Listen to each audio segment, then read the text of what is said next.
నమస్తే ఆంధ్రప్రభకి స్వాగతం. నేను మీ సంతోషి. సో ఇప్పుడు ప్రస్తుతం సమ్మర్ వస్తుంది కాబట్టి అందరూ కూడా చాలామంది వాటర్ ఎక్కువ తాగుతూ ఉంటారు.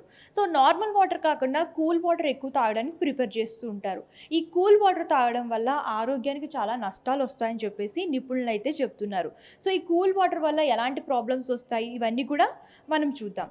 సో ఫస్ట్ ఈ కూల్ వాటర్ తాగడం వల్ల ముఖ్యంగా హార్ట్ పేషెంట్స్ ఎవరైతే ఉన్నారో వాళ్ళకి అస్సలు మంచిది కాదండి. వాళ్ళకి స్ట్రోక్ వచ్చే అవకాశం ఉంది ఈ కూల్ వాటర్ తాగడం వల్ల.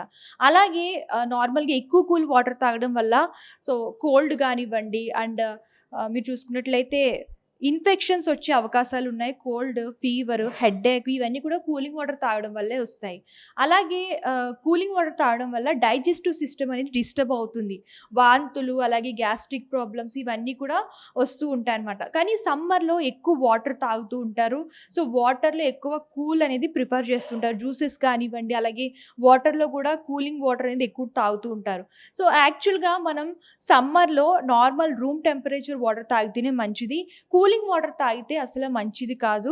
సో పెద్దవాళ్ళు కానివ్వండి, చిన్నపిల్లలు కానివ్వండి, హెల్త్ డిస్టర్బెన్సెస్ అనేవి వస్తూ ఉంటాయి.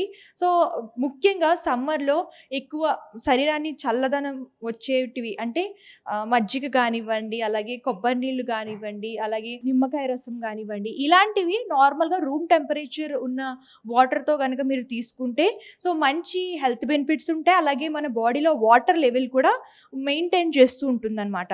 సో మనం సమ్మర్‌లో కూలింగ్ వాటర్ కాకుండా నార్మల్‌గా రూమ్ టెంపరేచర్ ఉన్న వాటర్ తాగితే మంచి బెనిఫిట్స్ అయితే వస్తాయి. సో ఇదండి ఇవాల్టి హెల్త్ టిప్. మరొక టిప్‌తో మళ్ళీ కలుద్దాం. అంతవరకు చూస్తుండండి ఆంధ్రప్రభ.